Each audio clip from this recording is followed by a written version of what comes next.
شهر رمضان الذي أنزل فيه القرآن. السلام عليكم ورحمة الله وبركاته. الحمد لله الذي من علينا بشهر رمضان، شهر الرحمة والمغفرة والعتق من النار، والصلاة والسلام على سيدنا محمد الذي أرشدنا إلى طريق التقوى والإحسان. أما بعد. ناظرین کرام، رمضان المبارک کے آخری لمحات ہیں۔ یہ مہینہ ہمیں صبر و استقامت، عبادت کی لذت اور تقوی کا ذوق بیدار کر کے رخصت ہو رہا ہے۔ یہ وہ وقت ہے جب ایک طرف روزوں کی جدائی کا غم دل کو نرم کر رہا ہے تو دوسری طرف عید کی خوشی دستک دے رہی ہے۔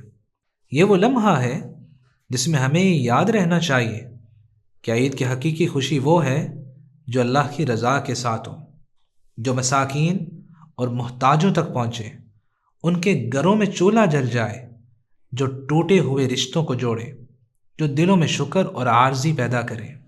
آئیے عید سے پہلے اپنے دلوں کا جائزہ لیں، اپنے رب کا شکر ادا کریں، لوگوں کے حقوق ادا کریں، اور اس نیت کے ساتھ عید کی طرف بڑھیں کہ ہم اللہ کے فرما بردار بندے بن کر اسلامی انداز میں خوشی منانے والے ہوں۔ عید کا دن کیا ہے؟ بشیر ابراہیمی رحمۃ اللہ علیہ فرمایا کرتے، عید کا دن بچوں کے لیے کیا ہوتا ہے؟ یہ ان کے لیے فرحت اور خوشی لاتا ہے۔ فقراء کے لیے کیا ہوتا ہے؟ یہ ان کے لیے آسانی اور وسعت پیدا کرتا ہے۔ رشتہ داروں کے لیے کیا ہوتا ہے؟ یہ ان کو نیکی، صلہ رحمی پہ اکٹھا کر دیتا ہے۔ تمام مسلمانوں کے لیے کیا ہوتا ہے؟ یہ ان کو ایک دوسرے سے درگزر کرنے اور ملاقات پر جمع کر دیتا ہے۔ ناظرین کرام، اسلام میں صرف دو عیدیں، ایک عید الفطر ہے اور دوسری عید الاضحیٰ ہے۔ مسند احمد اور صحیح الجامع میں سیدنا انس بن مالک رضی اللہ تعالیٰ عنہ فرماتے ہیں، قدم رسول اللہ صلی اللہ علیہ وسلم المدینہ، رسول اقدس صلی اللہ علیہ وسلم جب ہجرت کر کے مدینہ آئے، وَلَهُمْ يَوْمَانِ يَلْعَبُونَ فِيهِمَا فِي الْجَاهِلِيَّةِ، تو اہل مدینہ نے خوشی منانے کے لیے دو دن، یوم النیروز اور یوم المہرجان مقرر کر رکھے تھے، جن میں وہ زمانہ جاہلیت کی روایت کے مطابق کھیل کود کیا کرتے تھے۔ تو نبی اکرم صلی اللہ علیہ وسلم نے فرمایا، ان اللہ قد ابدلکم بہما خیرا منہما، اللہ رب العزت نے تمہیں ان دو دنوں کے بدلے ان سے بہتر دو دن عطا فرما دیے ہیں، یوم الفطری و یوم النحری، ایک عید الفطر کا دن ہے اور دوسرا عید الاضحیٰ قربانی کا دن ہے۔ آئیے اس بار عید کو سنت کے مطابق گزارتے ہیں۔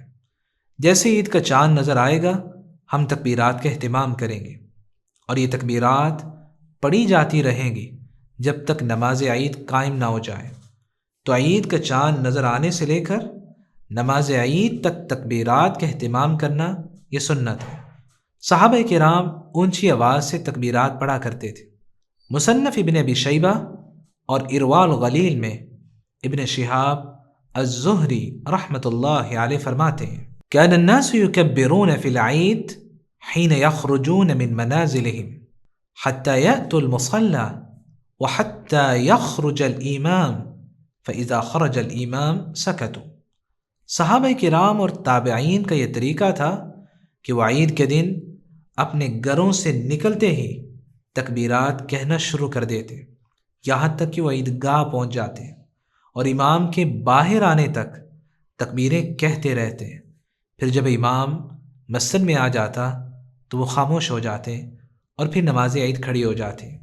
سنن دارقطنی میں نافع رحمۃ اللہ علیہ بیان کرتے ہیں، عبداللہ بن عمر رضی اللہ تعالی عنہ انہ کان اذا غدا یوم الاضحی ویوم الفطر یجہر بالتکبیر حتی یأتی المصلی ثم یکبر حتی یأتی الامام۔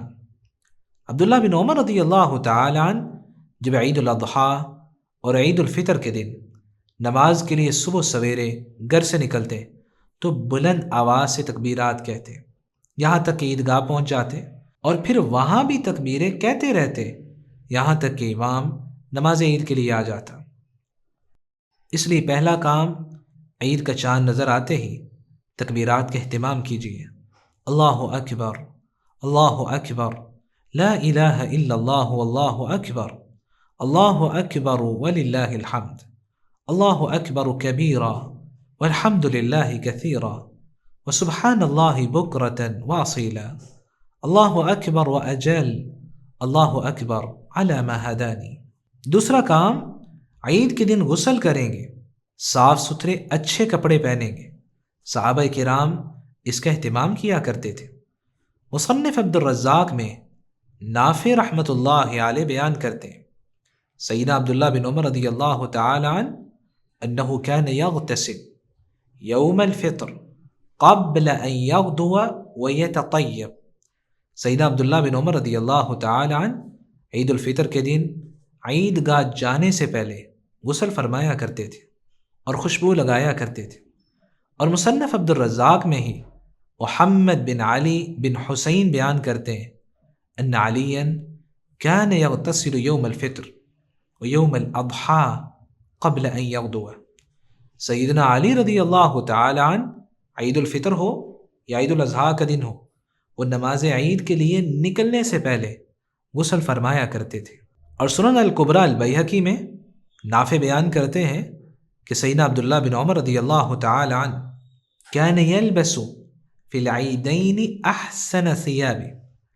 سیدنا عبداللہ بن عمر رضی اللہ تعالی عنہ عید الفطر ہو یا عید الاضحیٰ ہو، اس موقع پر اپنا سب سے بہترین لباس پہنا کرتے تھے۔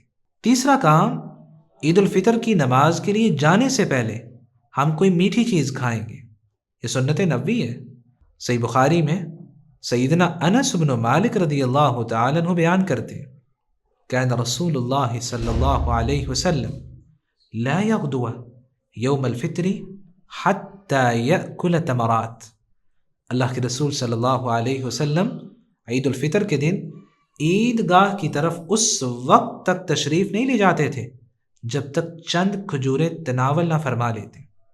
وَيَأْكُلُهُنَّ وِطْرًا، اور آپ طاق عدد میں 1، 3 یا 5 کی تعداد میں کھایا کرتے تھے۔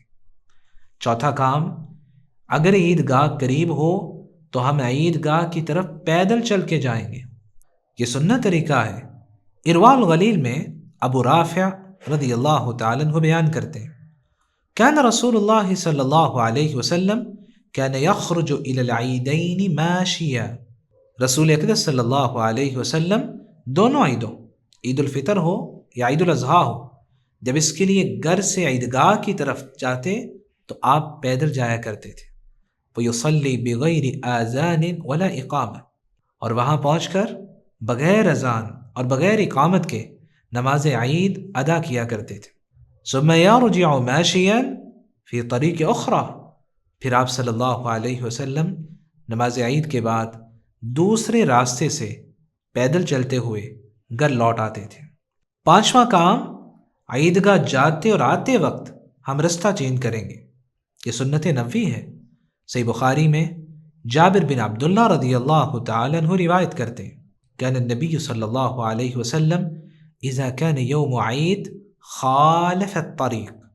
نبی اکرم صلی اللہ علیہ وسلم کا یہ معمول تھا کہ جب عید کا دن ہوتا تھا تو آپ عیدگاہ جاتے اور آتے وقت رستہ چینج کیا کرتے تھے۔ محدثین نے اس کی 3 حکمتیں بیان کی ہیں۔ پہلی حکمت، لِيَشْهَدَ لَهُ الطَّرِيقَانِ عِنْدَ اللَّهِ يَوْمَ الْقِيَامَةِ، تاکہ قیامت کا دن وہ دونوں راستے اللہ کے سامنے انسان کی نیکی کی گواہی دیں، کیونکہ قیامت کے دن زمین ہر خیر اور ہر شر کی خبر دے گی جو اس زمین پہ کیے گئے ہوں گے۔ دوسری حکمت، لِإِظْهَارِ شَعَائِرِ الْإِسْلَامِ فِي الطَّرِيقَيْنِ، تاکہ دونوں راستوں میں اسلامی شعار کا اظہار ہو۔ تیسری حکمت، لِإِظْهَارِ ذِكْرِ اللَّهِ عَزَّ وَجَلَّ، تاکہ اللہ کی بڑائی کا ذکر کسی ایک گلی یا رستے تک محدود نہ رہے بلکہ لوگوں کے راستے بدلنے سے پورے شہر میں پھیل جائے۔ چھٹا کام، جہاں خود نماز عید کے لیے جائیں گے وہاں گھر کی تمام خواتین کو بھی لے کر جائیں گے، کیونکہ عید کا دن یہ صرف چند لوگوں کے لیے نہیں بلکہ پوری امت مسلمہ کے لیے خوشی اور فرحت کا دن ہے۔ اور آپ صلی اللہ علیہ وسلم عید کے دن کسی کو بھی محروم رکھنا پسند نہیں فرماتے تھے۔ اس لیے صحیح البخاری میں سیدہ ام عطیہ رضی اللہ تعالی عنہ بیان کرتی ہیں، کننا نؤمر ان نخرج یوم العید، ہمیں نبی اکرم صلی اللہ علیہ وسلم کی طرف سے یہ حکم دیا جاتا تھا کہ ہم عید کے دن گھروں سے نکلیں، حتی نخرج البکر من خدرها، یہاں تک کہ ہم کواری نوشیزاؤں کو بھی ان کے گھروں سے نکال کر لائیں، وحتی نخرج الحیض، یہاں تک حکم ہوتا تھا کہ ہم ان خواتین کو بھی لائیں جو مخصوص ایام میں ہوں، فیکن خلف الناس، یہ خواتین مردوں کے پیچھے الگ صفوں میں رہیں گی جہاں پردے کا انتظام ہو، فیکبرن بتکبیرہم، خواتین بھی لوگوں کے ساتھ تکبیر کہیں گی آہستہ آواز میں، ویدعون بدعائہم، اور لوگوں کی دعاؤں میں شریک ہوں گی، یرجون برکتہ ذلک اليوم وطہرتہ، اس امید کے ساتھ کہ وہ بھی اس دن کی برکت اور پاکیزگی کو پالیں۔ ساتواں کام، نماز عید سے پہلے یا بعد میں عیدگاہ میں کوئی نفل نماز نہیں پڑھیں گے۔ صحیح مسلم میں عبداللہ بن عباس رضی اللہ تعالی عنہ بیان کرتے ہیں، اللہ کے رسول صلی اللہ علیہ وسلم خارج یوم اضحیٰ او فطر، اللہ کے رسول صلی اللہ علیہ وسلم عید الاضحیٰ یا عید الفطر کے دن نماز کے لیے تشریف لائے، فصلی رکعتین، آپ نے عید کی 2 رکعت نماز پڑھائی، لم یصلی قبلها ولا بعدها، نہ آپ نے ان 2 رکعتوں سے پہلے کوئی نفلی نماز پڑھی اور نہ ان کے بعد کوئی نفل نماز پڑھی۔ ہاں اگر نماز عید مسجد میں ہو رہی ہو تو پھر تحیت المسجد کے طور پر 2 رکعت ادا کی جا سکتی ہیں۔ 8واں کام، عید کے بعد ایک دوسرے کو وہ دعا دیں گے جو صحابہ کرام ایک دوسرے کو دیا کرتے تھے۔ محمد بن زیاد رحمۃ اللہ علیہ بیان کرتے ہیں، کنت مع ابی امامہ الباہلی وغیرہ من اصحاب النبی صلی اللہ علیہ وسلم، میں صحابی رسول سیدنا ابو امامہ الباہلی اور دیگر صحابہ کے ساتھ موجود تھا۔ عید کا دن تھا، میں نے کیا دیکھا، فَكَانُوا إِذَا رَجَعُوا، جب وہ عید کی نماز کے بعد واپس لوٹتے تو ایک دوسرے کو مبارکباد کے طور پر یہ کہا کرتے تھے، تقبل اللہ منا ومنک، اللہ تعالی ہماری اور آپ کی نیکیوں کو قبول فرمائے۔ 9ویں بات، عید کے دن قبرستان کی زیارت کے لیے جانا اور سمجھنا کہ یہ عید کے دن ضروری ہے، یہ بدعت ہے۔ شیخ الاسلام ابن تیمیہ رحمۃ اللہ علیہ اور امام البانی رحمۃ اللہ علیہ کا یہی فتویٰ ہے۔ ناظرین کرام، آخری اہم بات، عید کے گزر جانے کے بعد ماہ شوال کے 6 روزے رکھنا نہ بھولیے گا۔ یہ عید کے فوراً بعد لگاتار بھی رکھے جا سکتے ہیں اور پورے ماہ شوال میں وقفے سے بھی رکھے جا سکتے ہیں۔ اجر کتنا بڑا ہے، صحیح مسلم میں ابو ایوب انصاری رضی اللہ تعالیٰ عنہ روایت کرتے ہیں، اللہ کے رسول صلی اللہ علیہ وسلم نے فرمایا، من صام رمضان ثم اتبعہ 6 من شوال، جس شخص نے رمضان کے روزے رکھے پھر ان کے بعد شوال کے 6 روزے رکھے، کان کصیام الدہر، تو یہ اجر و ثواب میں ایسے ہی ہے جیسے اس نے پورے سال کے روزے رکھ لیے۔ کیسے پورے سال کے روزے رکھ لیے؟ من جاء بالحسنہ فلہ 10 امثالها، اللہ کی رحمت کا قانون ہے، جو ایک نیکی کرتا ہے اللہ کے ہاں 10 نیکیاں لکھی جاتی ہیں۔ تو جس نے رمضان کے 30 روزے رکھے تو 10 گنا ثواب کے حساب سے دیکھا جائے تو یہ 300 روزوں کے برابر ہوتے ہیں، اور شوال کے 6 روزے، ان 6 روزوں کا 10 گنا ثواب 60 روزوں کے برابر ہوتا ہے، اور قمری سال کے زیادہ سے زیادہ 360 دن ہوتے ہیں۔ اس لیے جس نے یہ 36 روزے رکھ لیے اسے گویا پورے سال کے روزے رکھنے کا ثواب مل جاتا ہے۔ اللہ تعالی ہم سب کے نصیب میں کرے۔ میری اللہ رب العزت سے دعا ہے، الہ العالمین ہمیں عید کا دن سنت کے مطابق گزارنے کی توفیق عطا فرما۔ ہماری عید کو محض ظاہری خوشی نہیں بلکہ اپنی رضا، شکر اور اطاعت سے بھرپور بنا دے۔ الہی ہمارے روزوں، نماز تراویح، صدقات اور عبادات کو اپنی بارگاہ میں قبول فرما دے، ہماری کوتاہیوں سے درگزر فرما دے۔ رب کریم ہماری عید کو خوشی، صلہ رحمی اور برکتوں کا ذریعہ بنا دے، ہمارے دلوں کو ایک دوسرے کے قریب کر دے، ٹوٹے ہوئے رشتوں کو جوڑ دے اور ہمیں محتاجوں، مساکین اور کمزوروں کا سہارا بننے کی توفیق عطا فرما دے۔